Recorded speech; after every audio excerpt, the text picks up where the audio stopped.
Welcome to the deep dive. If you're tuning in, you're probably looking to understand street fighting, the real deal, not the choreographed stuff. Yeah, and we've been digging into something specific for this.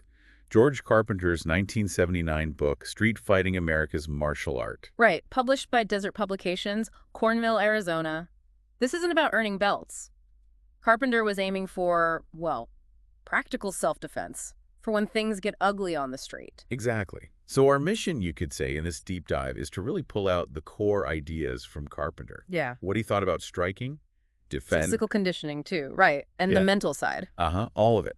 How he saw self-defense, focusing on what he believed really worked in those unpredictable, frankly dangerous, real-world scenarios. Okay, let's jump right in then. Carpenter's picture of a street fight.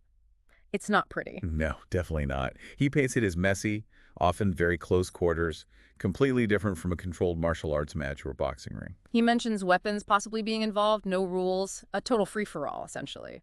And that's key to his argument. He directly contrasts this with what he calls traditional karate schools. His point being that that kind of training might not cut it. Yeah, he felt the structure, the rules, they might not prepare you for the chaos and the sheer brutality that can happen when there are absolutely no boundaries. That lack of rules is central to his whole philosophy. Makes sense. So for Carpenter, the goal isn't finesse, it's stopping the fight. Fast, Yeah. as quickly and decisively as possible. He's not interested in scoring points or showing off complex moves. It's all about techniques that work now. Immediate effect. Neutralize the threat. End of story. Precisely. And that leads us straight into why he champions boxing so heavily. Yeah, boxing is the foundation. Why boxing specifically? Well, he sees it as providing the essential tools, the kind you need when it gets physical in that kind of uncontrolled environment. And it gets really interesting here, doesn't it? He talks about the power. Oh yeah, he argues that basic boxing training builds serious power in punches, the kind that can, well, end a street fight quickly. He calls out specific punches. The jab, the straight right. The cross, yeah. The left hook, the uppercut. He sees these as fundamental weapons, your go-to tools. And his core idea is that the sheer power of these, especially without gloves, it's devastating. Right. Think about it from his perspective. No gloves, someone trained hits you solid. Broken nose, split lips, maybe cracked teeth. It's about stopping the threat decisively. He gets specific about technique, too, like the push punch. What's that about? It's about using your whole body, Mm-hmm. not just swinging your arm, driving off the back foot, rotating the hips, the shoulders, putting your full body weight into it. So it's generating maximum force through proper body mechanics, a full kinetic chain. Exactly, leveraging everything you've got. He's advocating for a way to hit hard, regardless of your size, by using your whole body. Makes it much more impactful than just an arm punch. Then he breaks down the basics, the straight left, the jab, and the straight right, or cross. He talks stance, footwork, body mechanics, even throws in historical examples like Max Schmeling using the jab. To control distance, set up power shots. Right, showing these aren't just theories, they're proven in actual combat sports. His logic is, if it works in the ring, imagine it on the street against someone unprepared. And he covers the left hook, too, leading with the foot and shoulder. Yeah, that pivot, that rotation for power, and the uppercut for when you're in close. Shorter range, but still a power shot. It does sound very boxing-focused. It is.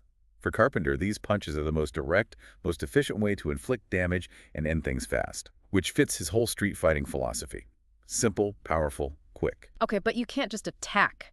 What about defense? How did he approach that? His defensive philosophy is pretty fundamental, Yeah. straightforward, hands up. Just hands up. Basically, yeah. Okay. A tight guard, protect your head, protect your body, keep those hands and arms tucked in.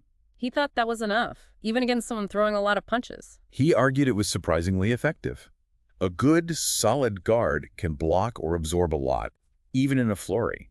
It's about reliable protection, not fancy blocks. Any footwork involved. He touches on the basics.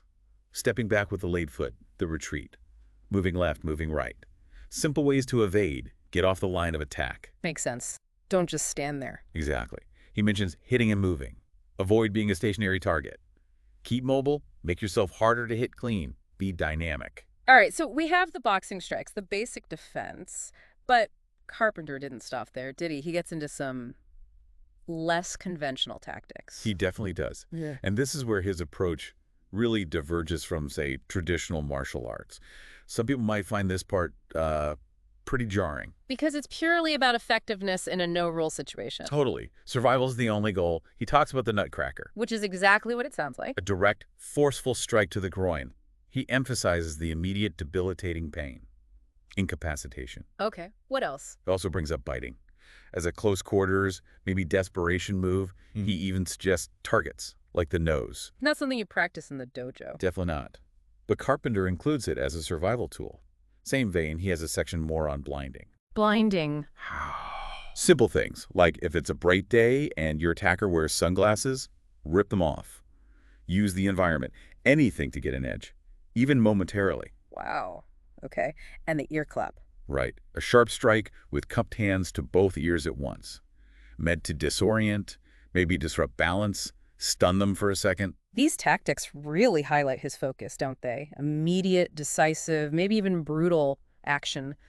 No holds barred. It really underscores that stark difference he sees between a sport and a street assault. For him, survival trumps everything. If the situation is dire, these are tools in the toolbox. Okay, shifting gears a bit. Carpenter wasn't just about techniques. He put huge stock in physical conditioning. Oh, absolutely critical in his view. Yeah. Building muscle was essential, not just for power. But also as a deterrent? Exactly, that dual benefit. Being strong helps you fight, obviously, but he explicitly says looking physically imposing can make potential attackers think twice, a preventative aspect. So how did he suggest building that strength? Any specific principles? Pretty standard weightlifting principles, actually. Lift weights to tear down muscle fibers slightly, let them rebuild stronger, bigger. Progressive overload, basically. But he cautioned against going too hard too fast. Yes, especially for beginners. Gradual progression is key to avoid injury, sustainable training. And he also mentions proper breathing during exertion.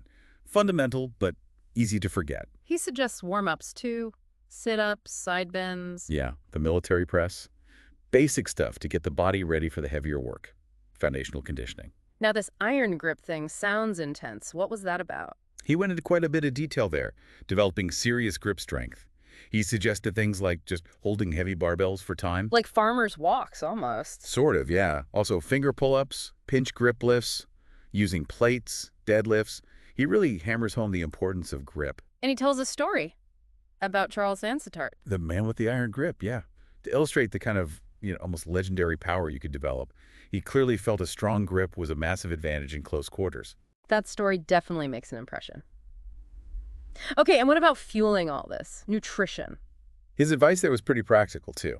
Focus on protein for muscle building, complex carbs for energy. But interestingly, he advised against super strict or weird diets. Keep it sensible, sustainable, fuel a machine. Right, so we've got the physical side, covered the techniques, the conditioning. But Carpenter didn't think that was the whole picture. The mental game was huge for him. Huge. Maybe even more critical than the physical. He talks a lot about courage. Not just being brave, but courage as a core element of self-defense. How does he frame that? It's fascinating. He sees it almost tactically. He uses historical examples, crusaders, Mongol hordes, to show how fear and intimidation worked on the battlefield. And he's drawing a parallel to a one-on-one street fight. Exactly, that same psychological dynamic. Right. Who can impose their will? Who projects confidence? So it's about not looking like an easy victim, projecting confidence. Yes. Avoiding that appearance of being easily intimidated. Your posture, your demeanor, the nonverbal cues you're sending out. He even gives advice on how to destroy your enemy's courage. He does. Things like unwavering eye contact, using strong, clear verbal commands, telling someone to back off forcefully. Basically, creating an intimidating presence, seizing that psychological high ground. He calls them psych-out tactics. Yeah. Strategies to gain a mental edge before anything physical happens. Unsettle the opponent, make them doubt themselves, ideally deter them completely. So the fight can be influenced, maybe even won or avoided, just on that psychological level. That's Carpenter's argument. Who controls the fear? Who projects the stronger will? It's a mental battleground before it's a physical one. Okay, now, there's one more section in the book that's, well, a bit different. Hiring muscle. Yes. Hiring and using muscle.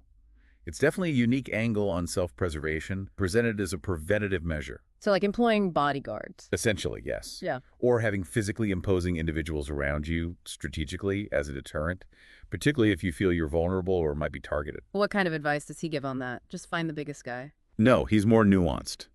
He stresses picking someone reliable, Obviously physically capable, but also with the right temperament.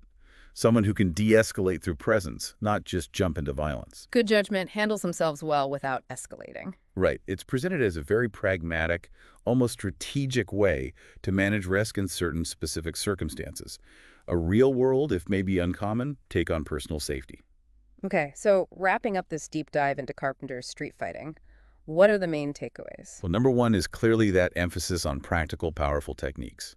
Boxing is the absolute core for him. Right. And then there are those unconventional, dirty tactics for extreme situations, survival at all costs. hmm And don't forget the huge importance he places on physical conditioning, both for fighting ability and that intimidation factor. Build the body, build the power, maybe scare off trouble before it starts. And finally, underpinning everything is that mental edge, courage, psychological readiness, intimidation tactics. He saw that as absolutely crucial. It's definitely given us a window into a very specific, very direct approach to self-defense from back in '79. Lots for our listeners to chew on. Indeed. Which leads us perfectly to our final thought for you listening. Carpenter draws such a sharp line between formal martial arts and his view of street reality. Yeah, the structured versus the chaotic. So considering that difference and everything we've discussed from his perspective, the techniques, the conditioning, the mindset, what aspects of self-defense do you think are the most vital for personal safety today? Is it mastering the physical skills? Cultivating that mental strength and awareness? Or is it more about prevention, avoiding dangerous situations in the first place? It's a complex balance, isn't it? Yep. Something definitely worth reflecting on.